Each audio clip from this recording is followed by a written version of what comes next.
9살 인생, 아무짝에도 쓸모없는 인간. 산동네 낮 시간은 늘 한적했다.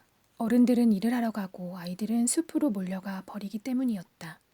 그래서 동네는 토그라메처럼 아주 늙은 노인네나 어머니처럼 살림만 하는 주부 몇 명만이 남아있을 뿐이었다.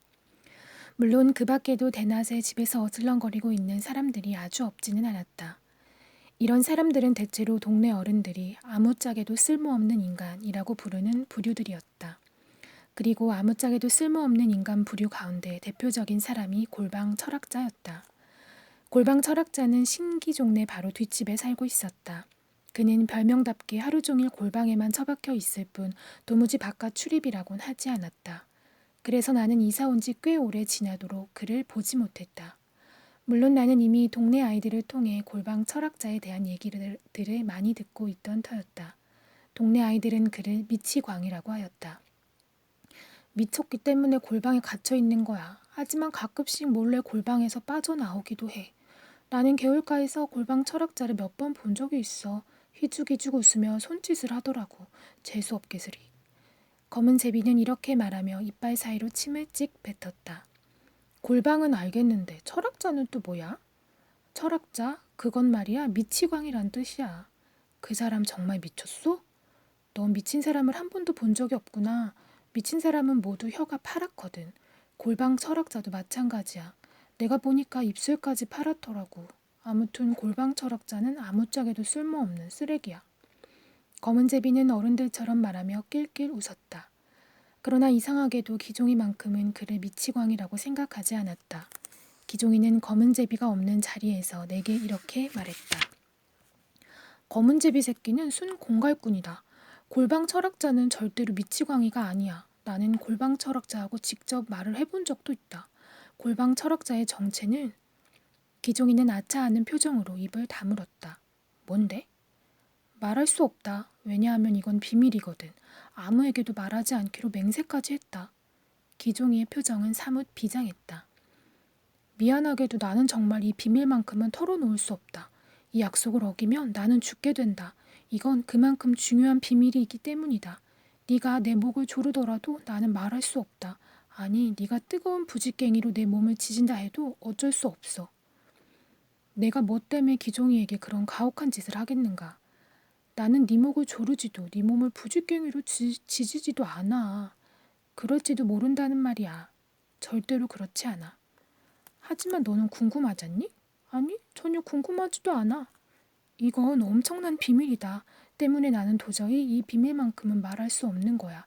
네가 나를 절벽에서 밀어버리겠다고 협박한다 해도 나는 너를 절벽에서 밀어버리고 싶지 않아. 진짜 민다는 것이 아니라 그렇게 협박을 한다는 말이야. 협박도 안 해. 하지만 너는 캐묻고 싶은 표정이잖아?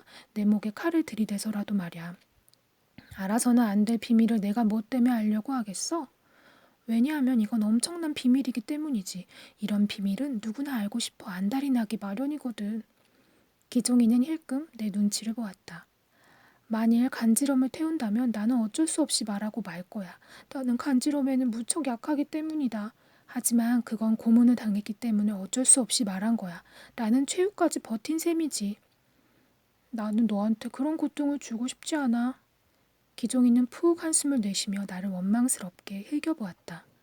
나는 너처럼 야박한 아이는 처음 본다. 만일 네가 나를 고문해 준다면 내 마음이 한결 가벼울 텐데. 어째서? 왜냐하면 비밀을 간직하고 있는 건 매우 고통스러운 일이기 때문이지. 알았어. 그럼 간지럼을 태워줄게. 나는 하는 수 없이 기종이의 겨드랑이를 조금 간지려 주었다. 그만, 제발 그만해. 모든 비밀을 털어놓겠다. 골방 철학자는, 안 돼. 나는 말할 수 없어. 기종이는 혼자서 고문당하는 연극을 한바탕 한 끝에 비밀을 털어놓았다. 골방 철학자는 외계인이다. 그는 먼 별나라에서 살다가 지구에 왔다. 아니나 다를까 또 허튼 소리였다. 그러나 어머니는 골방 철학자를 미치광이로도 외계인으로도 생각하지 않았다. 어머니 말에 따르면 그는 무슨 고시 공부를 하고 있다는 거였다. 고시가 뭐야? 시험이야. 왜 너도 학교에서 시험을 보잖니? 하지만 어른들이 왜 시험을 봐? 좋은 직업을 가지려고 그러지. 좋은 직업을 가지려면 하루 종일 골방에만 틀어박혀야 해? 글쎄, 낸들 알겠니? 어머니는 혀를 끌끌 차며 혼잣말로 중얼거렸다. 골방에 틀어박혀 공부를 하는지 낮잠을 하는지 원. 그 말로 미루어 보건대 어머니 또한 골방 철학자를 아무짝에도 쓸모없는 인간이라 생각하는 게 틀림없었다. 어머니 말에 따르면 이랬다. 골방 철학자는 할머니나 다름없는 홀어머니와 단둘이 살고 있다. 노모는 생선 장사를 하며 골방 철학자의 시험 뒷바라지를 하고 있다. 그런데 그는 한 번도 시험에 붙은 적이 없었다. 몸뚱이가 팔팔한 젊은이가 늘 낙방만 하는 시험 공부를 핑계로 노모한테 생선 장사를 시키는 꼴은 그다지 바람직한 모습은 아니다. 바로 그래서 동네 사람들이 골방 철학자를 아무짝에도 쓸모없는 인간 취급하는 것이다 등등. 어머니의 얘기를 듣자 나는 골방 철학자가 어떤 사람인지 더욱 궁금해졌다. 아니, 그보다는 아무짝에도 쓸모없는 인간이란 어떤 사람인지 궁금해졌다고 말하는 편이 더 정확할 것이다. 돌멩이는 장독 뚜껑을 눌러놓은 데 쓸모가 있고 개똥은 나무 거름을 주는 데 쓸모가 있다. 세상에 쓸모없는 것이라곤 단 하나도 없다. 골방 철학자도 마찬가지이다. 잘 궁리해보면 그도 반드시 뭔가 한 군데쯤은 쓸모가 있을지도 모른다. 그러니 아무짝에도라는 말은 좀 이상했다.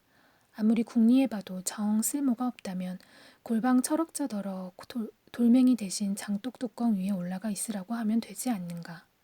하지만 기종이 말대로 그가 진짜 외계인이라면 그건 어쩔 수 없는 일이다. 도대체 외계인을 어디에다 써먹겠는가. 외계인으로는 장독 뚜껑을 눌러놓을 수도 없는 노릇이다. 아무리 궁리해봐도 외계인은 정말 아무짝에도 쓸모가 없다. 그래서 나는 골방 철학자가 진짜 외계인일지도 모른다고 생각했다. 나는 골방 철학자를 아주 괴상한 모습으로 상상하고 있었기 때문에 편지 심부름을 시킨 청년이 골방 철학자이라고는 생각도 못했다. 그러나 그를 두 번째 만났을 때는 대번에 알아차릴 수 있었다. 그건 아마 그를 산동네 바로 밑 숲속에서 만났기 때문일 것이다. 학교를 마치고 집에 돌아가는 길이었다. 나는 숲속 개울을 따라 걷고 있었다. 숲속에는 나를 유혹하는 놀잇감들이 너무 많았다. 말안장 모양으로 생긴 상수리 나뭇가지, 나무 위에 붙은 풍뎅이나 매미, 개울 바위 밑에 작은 가재들. 재수만 좋으면 도마뱀까지 잡을 수 있었다. 뿐만 아니었다. 간간히 눈에 띄는 산딸기, 머루, 까마중 따위의 산열매 또한 하굣길에 내 발을 붙잡곤 했다. 나는 숲의 놀잇감들을 마음껏 즐기며 걷고 있다가 개울가 널쩍한 바위 위에 앉아있는 사내를 발견하였다. 그는 내게 편지 심부름을 시켰던 바로 그 청년이었다. 나와 눈길이 마주치자 그는 가까이 오라는 손짓을 해보였다. 바로 그 순간 나는 그가 골방 철학자임을 대번에 알아차려 버렸다. 아마 그날따라 유령처럼 창백한 얼굴과 잉크를 먹은 듯 파란 입술이 유난히 더 두드러져 보였기 때문이었는지도 모른다. 그에 대한 동네 아이들의 갖가지 말들이 떠올랐고 나는 그에게 강한 호기심을 느꼈다. 내가 다가가자 그는 밝게 웃었다. 네가 걸어오는 모습을 줄곧 지켜보고 있었어. 너는 매우 천천히 걷더구나. 그건 숲을 사랑하는 사람만이 걸을 수 있는 걸음이야. 나는 숲을 아주 좋아한단다. 너도 더 산동네에 사니? 나는 고개를 끄덕여 보였다. 아이들이 어째서 나를 싫어하지? 나는 아이들이 좋은데.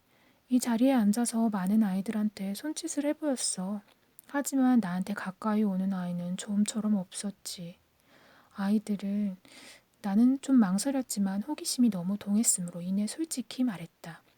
아저씨를 미쳤다고 생각해요. 그거 참 놀랍구나. 너도 그렇게 생각하니? 저는 아저씨에 대해 그리 잘 알지 못해요.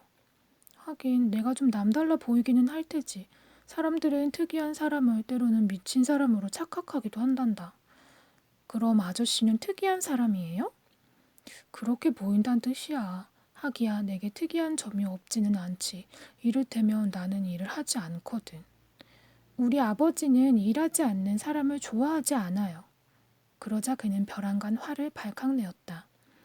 너희 아버지가 나를 좋아하든 말든 그게 나 무슨 상관이냐? 나는 남의 눈으로 의식하며 사는 사람이 아니야. 몇 번 쿨럭쿨럭 기침을 하더니 그는 재빨리 태도를 바꾸었다.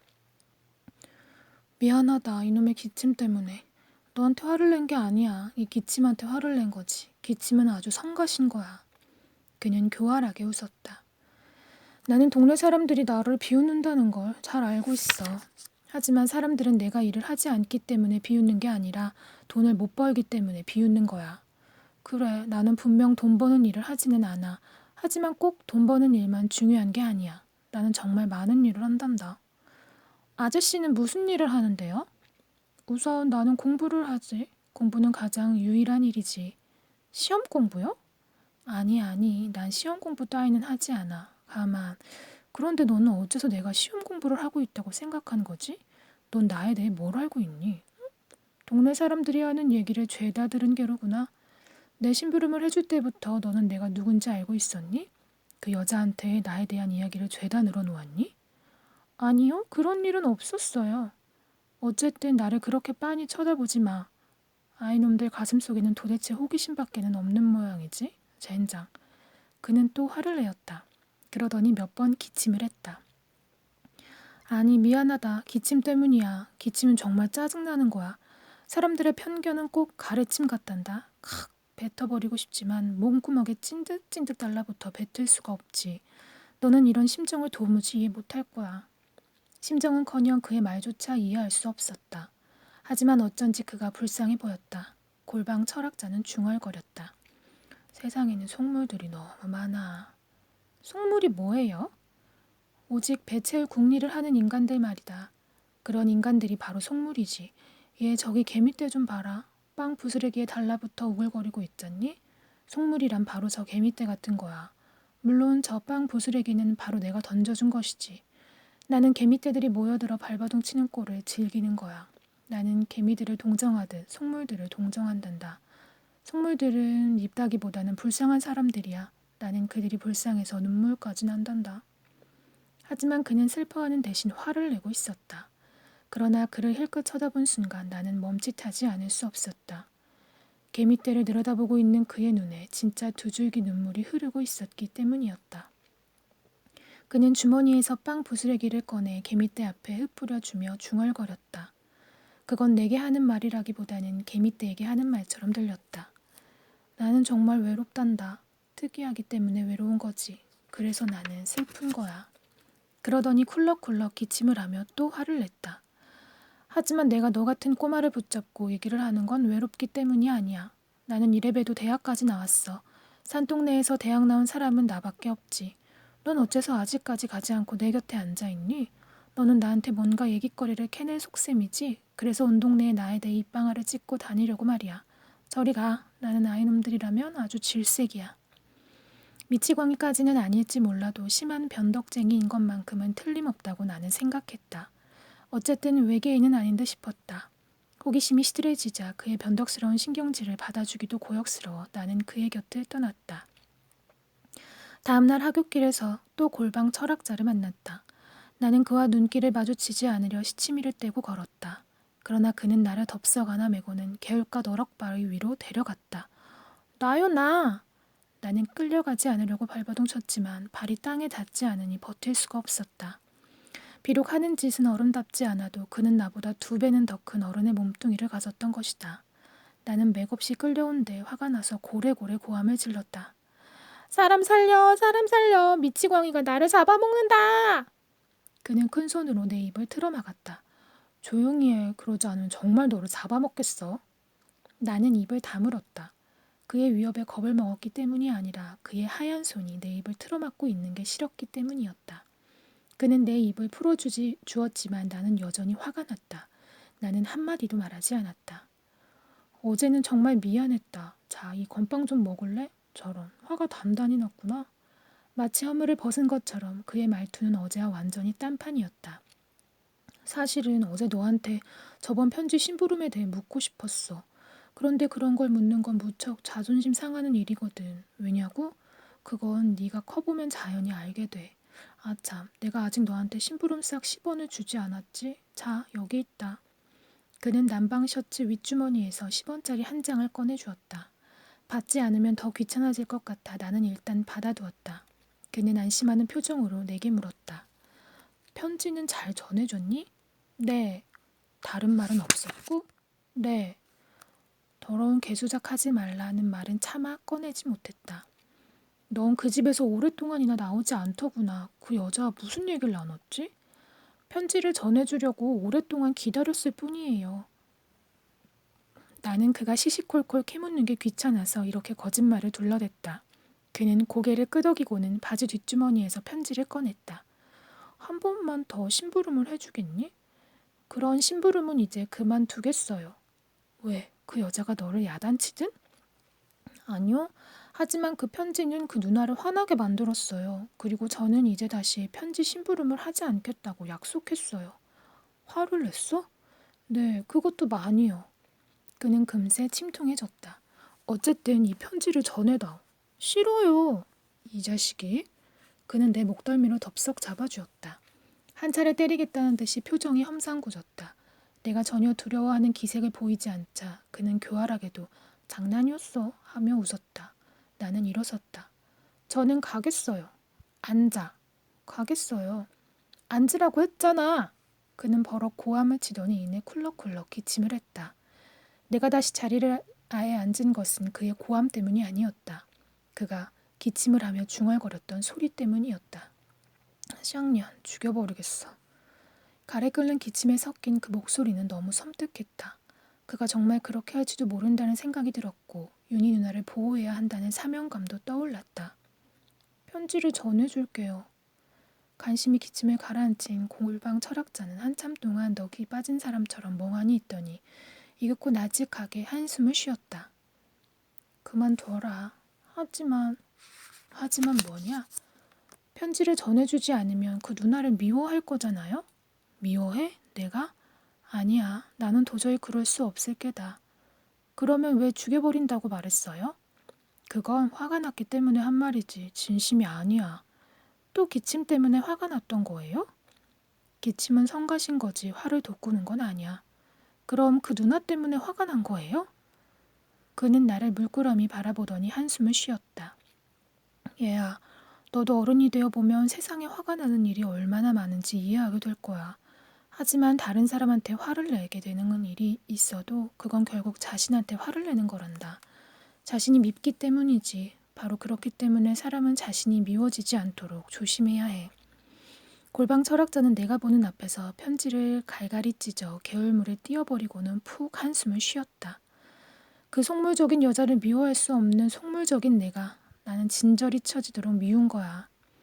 비통한 목소리로 혼자 중얼거리더니 그는 자리에서 일어나 산동네를 향해 비틀비틀 걸어갔다. 나는 그가 그토록 미워하는 속물이 뭔지 점점 더 궁금해졌다.